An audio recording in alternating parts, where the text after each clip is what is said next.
o un espacio que sea el llamado espacio de aislamiento temporal, el cual debe ser fácil de limpiar, de desinfectar, tiene que estar muy bien ventilado. ¿Qué vamos a hacer en este espacio? En este espacio nosotros vamos a llevar a cualquier estudiante o cualquier profesor, trabajador de nuestra escuelita que presente los síntomas de ya COVID-19. Es decir, va a ser el lugar donde nosotros vamos a aislarle del resto de la comunidad educativa. Es el primer paso que nosotros debemos hacer, ¿no es cierto? De ahí nosotros obviamente vamos a avisar a la autoridad del establecimiento, llamaremos al padre de familia, dar conocimiento al centro de salud más cercano de nuestras instituciones, ya que no podemos coger y mandarle a la casa. Nosotros tenemos que primero seguir este protocolo. Luego vamos a definir los espacios abiertos de uso común para el desarrollo de las actividades educativas. Esto siempre respetando el distanciamiento social.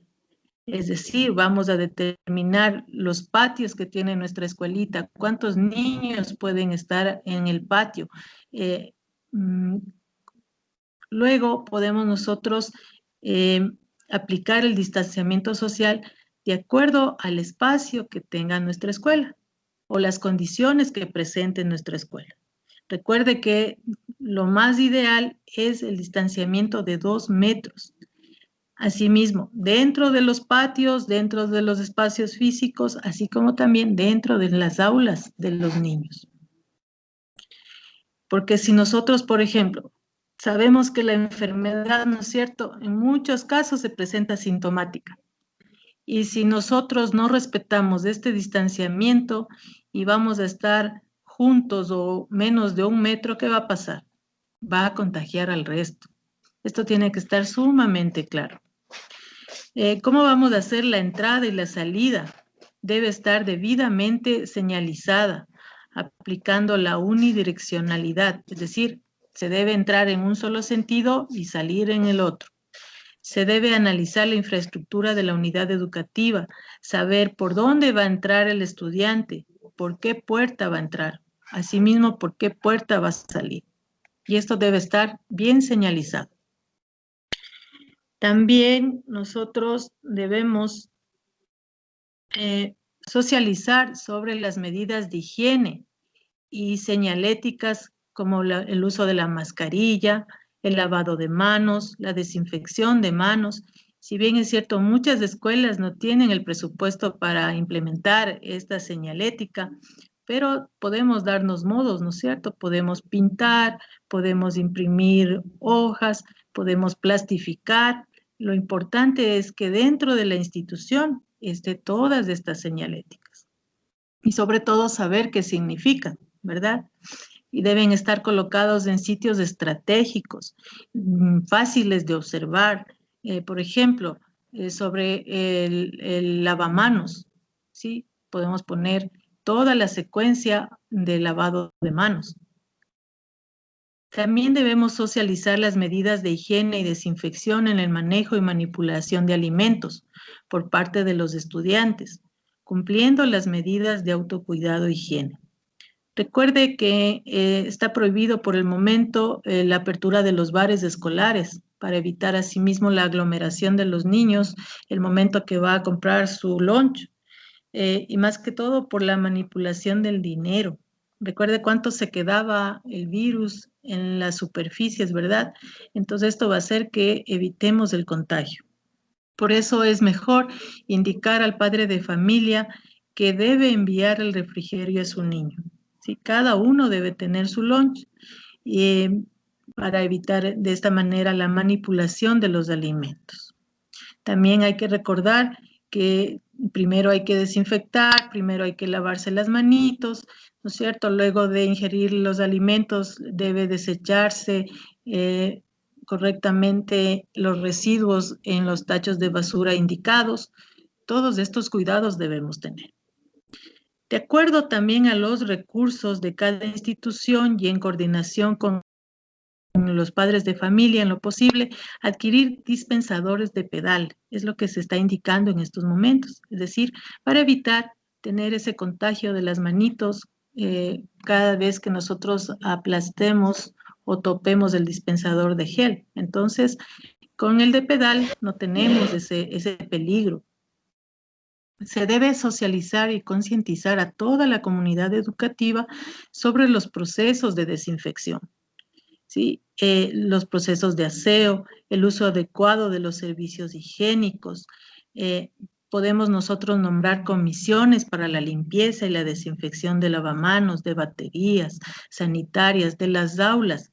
Recordemos que es una responsabilidad compartida y de todos los días, sobre todo si hay instituciones, ¿verdad?, que trabajan la mañana y también la tarde. Nosotros debemos dejar esas aulas, esa institución limpia, desinfectada para el ingreso de los nuevos niños, sobre todo de la tarde, ¿verdad? Entonces, todo esto debemos nosotros conocer y concientizar a nuestra comunidad educativa. ¿Qué debemos también promover? ¿Verdad? Promover el autocuidado, motivar a los estudiantes que deben limpiar su área de estudio. Cada hora y media, deben llevar sus propios implementos de trabajo, no pueden estarse prestando los esferos, las reglas, los sacapuntas, ¿verdad? Tiene que tener sus implementos de trabajo completos, porque sabemos que el virus se queda en las superficies y al prestarse estas cosas podemos hacer que los otros demás niños se contagien. Entonces, ¿qué debemos hacer? Prevenir. Saber o indicar a nuestros estudiantes con un recorrido dónde están los puntos para el lavado de manos en la institución, los que deben estar debidamente señalizados, dando siempre preferencia a las personas con discapacidad o a los grupos en situación vulnerable. Recordemos que en estos momentos o cuando ya volvamos y estemos dentro de la emergencia sanitaria, las personas con discapacidad y vulnerabilidad, ellos no pueden asistir a las instituciones educativas. Debemos identificar también la cobertura o ruta de servicio del transporte público. Una vez que nosotros, si en nuestras instituciones tenemos transporte público, debemos pedir al transportista cuál es su protocolo de limpieza, cuál es su protocolo de desinfección, cuál es su aforo, ¿sí? Para nosotros poder distribuir a nuestros niños para ver cuántos transportes van a coger, por qué rutas van a ir, todo esto debemos ya organizar. Determinar los horarios de ingreso, de salida, de acuerdo con la planificación ya realizada en nuestra institución, ¿verdad? La mayoría de instituciones en estos momentos ya tienen el PICE, que es ya su protocolo institucional para el retorno educativo. Entonces, en este plan que tenemos ya, debemos saber por dónde van a ingresar, por dónde van a salir, el horario que van a tener los niños, todo esto ya debe estar bien estructurado. Establecer equipos de trabajo conformados por personal docente, administrativo o padres de familia, representantes legales para el seguimiento y sobre todo el cumplimiento de todos estos protocolos que tienen nuestras instituciones. Lo importante es ponerlos en práctica para que funcione. De lo contrario, ¿verdad? No hemos hecho nada. Entonces, es muy importante que estemos vigilantes del cumplimiento de todos estos. Otro aspecto muy importante es el traslado de los actores educativos, como decíamos, de la casa a la escuela, de la escuela a la casa. Primero, y lo más importante, para asistir a la unidad educativa, no debe presentar ningún síntoma relacionado con el COVID. Si recordamos un poquito los síntomas, ¿verdad? La tos, la fiebre, el cansancio, la congestión nasal, secreción nasal, dolor de garganta, dolor de cabeza, diarrea, fatiga, dificultad al respirar. Cualquiera de estos síntomas que presente no debe asistir a la institución educativa. La institución debe tener toda la señalética necesaria, como ya habíamos indicado anteriormente. Si la institución tiene contratado el transporte escolar debe velar por el cumplimiento en forma obligatoria de los protocolos de limpieza, desinfección emitidos por el Ministerio de Transporte.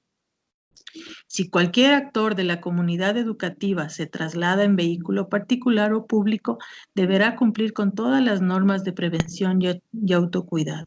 Eso debemos saber si nuestros niños vienen en vehículo particular, si vienen en transporte público, dar a conocer todas las normas de prevención y autocuidado que deben tener. Saber, muy importante, ¿verdad?, cómo viene el niño. Hay niños que vienen también en bicicleta, vienen en moto, entonces sus papás deben saber cómo deben desinfectar sus métodos, sus transportes. Motivar el uso de transporte alternos, o sea, es mejor venir a pie, venir en bicicleta, venir en un transporte propio, ¿verdad? Todas estas partes, todo esto debemos conocer. ¿Cómo va a ser también el ingreso de los actores educativos a la institución? Como decíamos antes, nosotros tenemos que tener ya una planificación para saber cómo van a entrar a nuestra institución educativa. Y el ingreso debe ser en forma ordenada, ¿sí? No debe ser en forma desordenada. Debe ser aplicado el distanciamiento social, muy importante. En nuestra escuelita nosotros a la entrada podemos pintar circulitos o podemos poner X para que los niños tomen el distanciamiento social. Tomando todas las medidas también de desinfección, ¿verdad?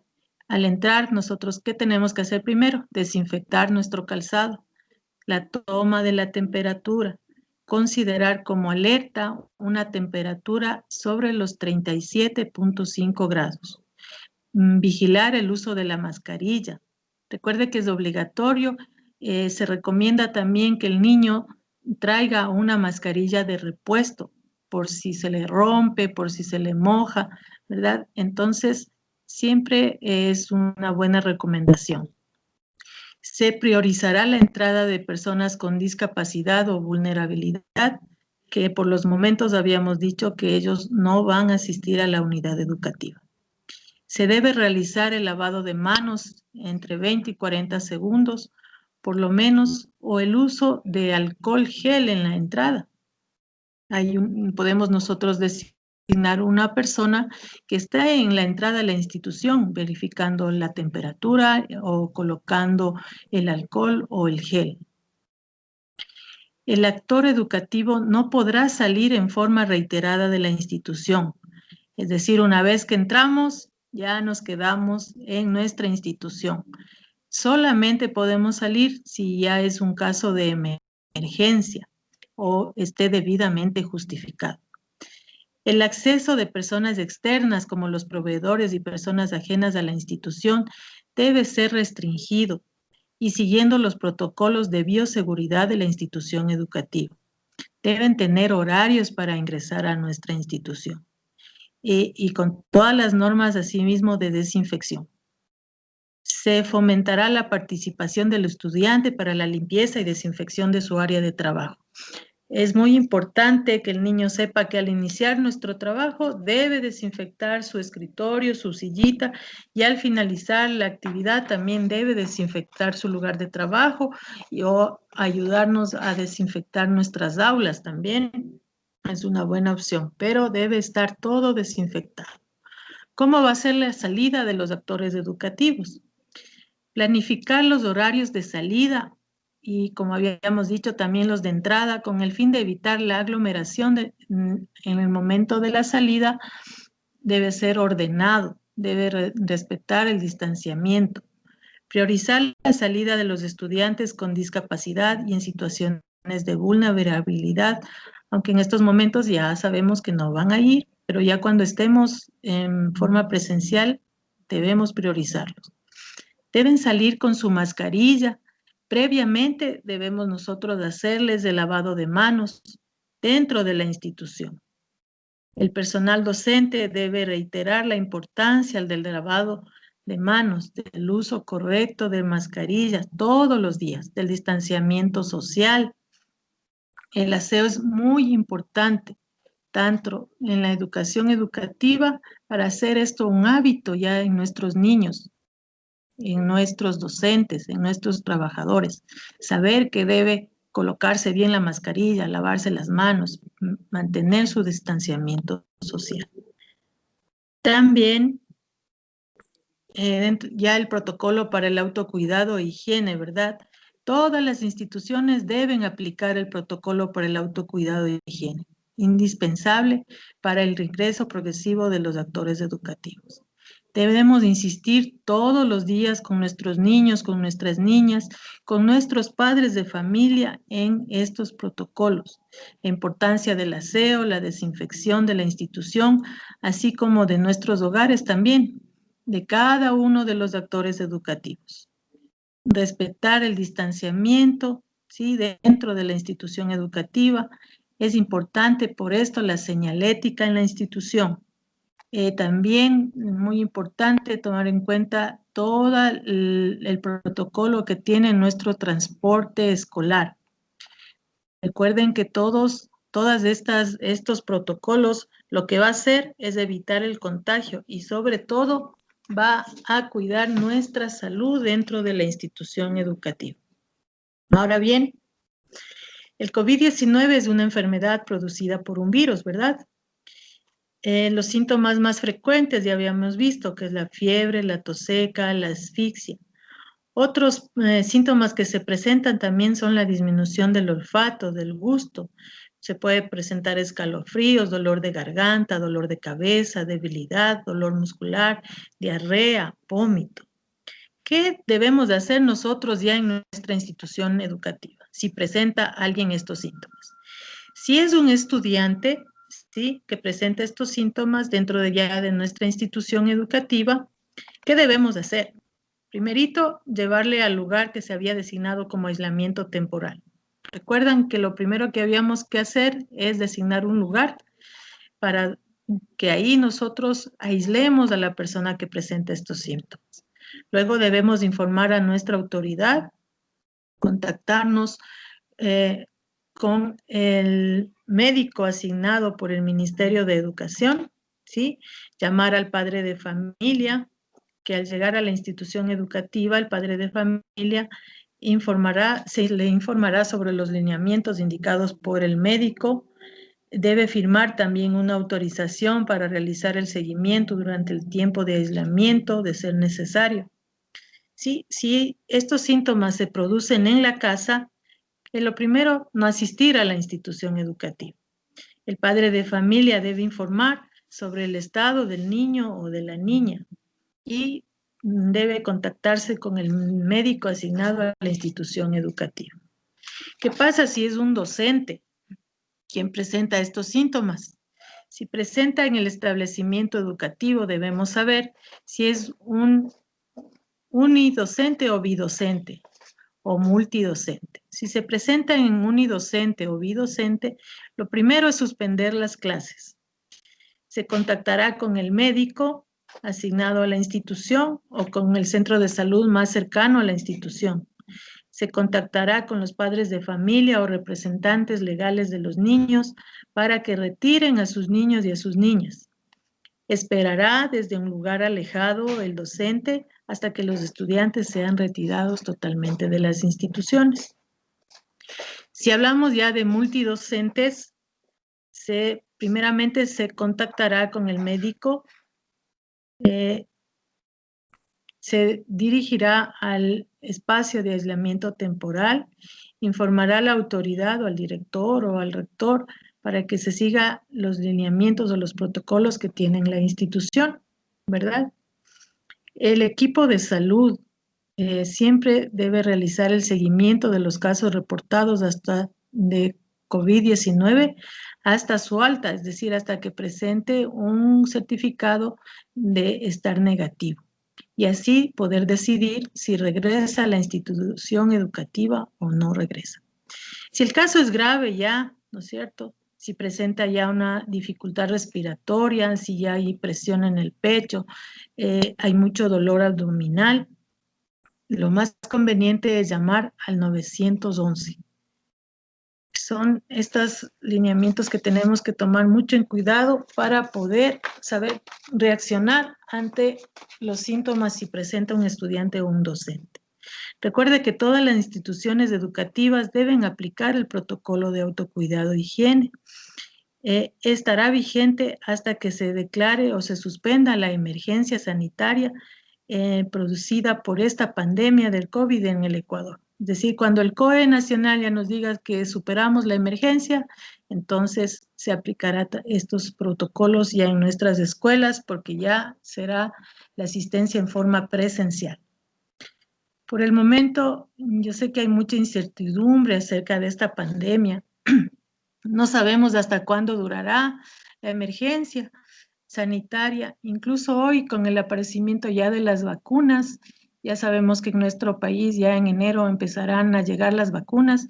Sin embargo, debemos tomar en cuenta y estar muy conscientes que este proceso de vacunación tomará su tiempo. Entonces, tenemos que estar conscientes de que el virus no va a desaparecer. Nosotros tenemos que aprender a vivir con este virus, ¿sí?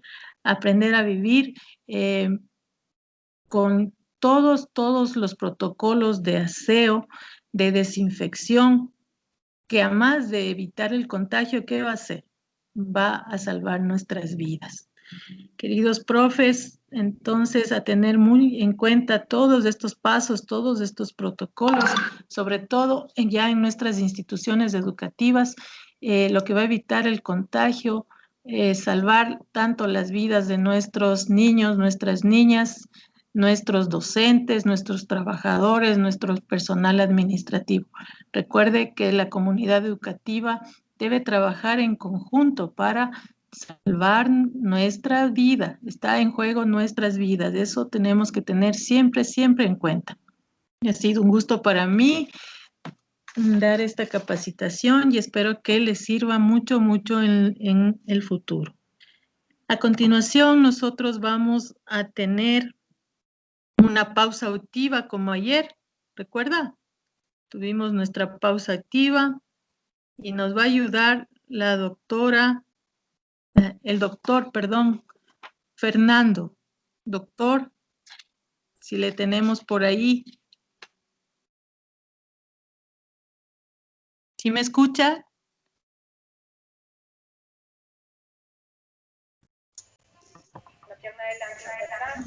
Sí, buenos días, ya continuamos.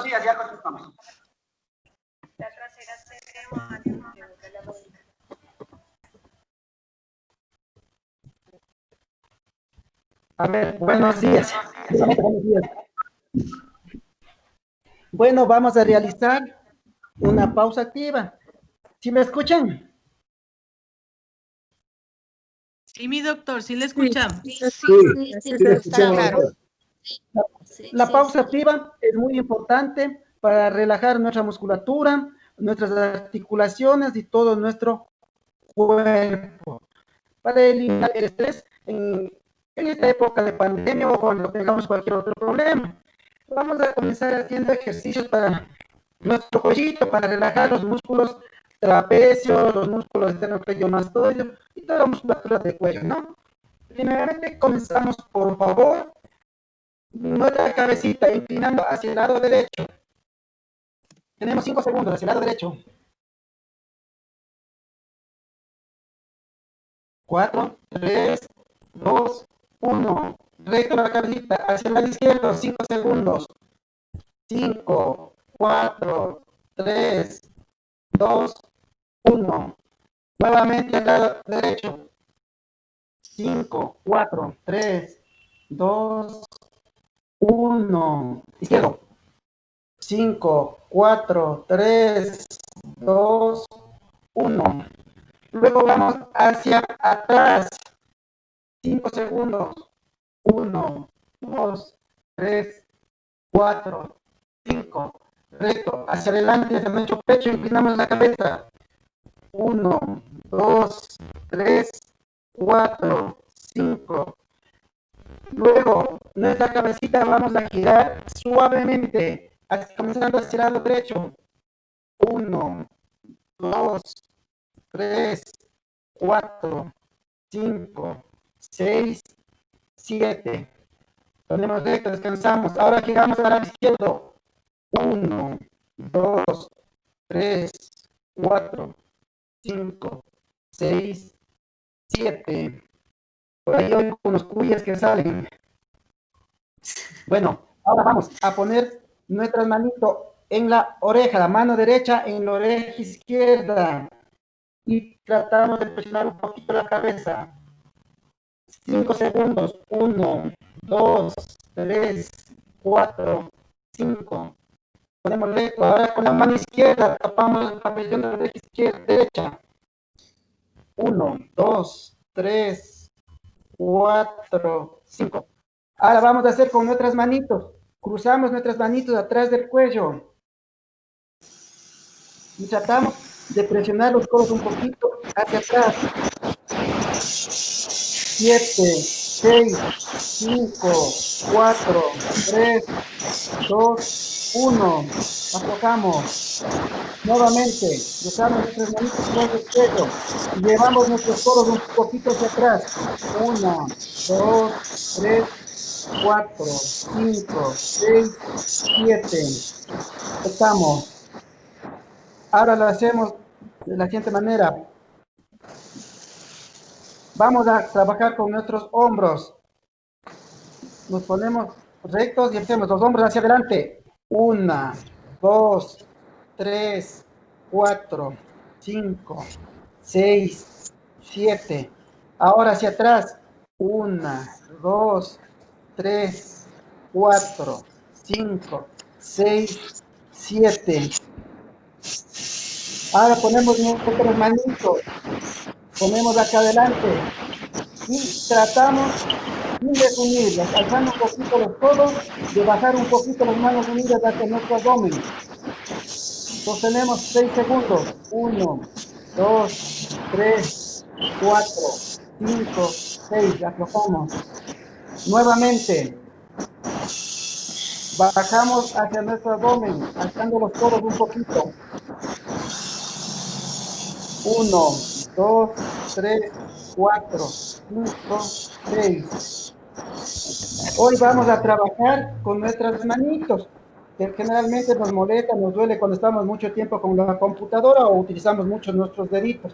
Entonces vamos a hacer, abrimos, cerramos, 5 veces, 2,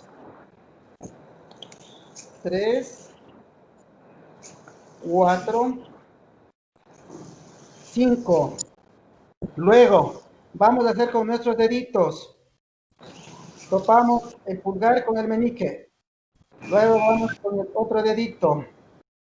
Luego con el medio. Luego con el índice. Empezamos, índice,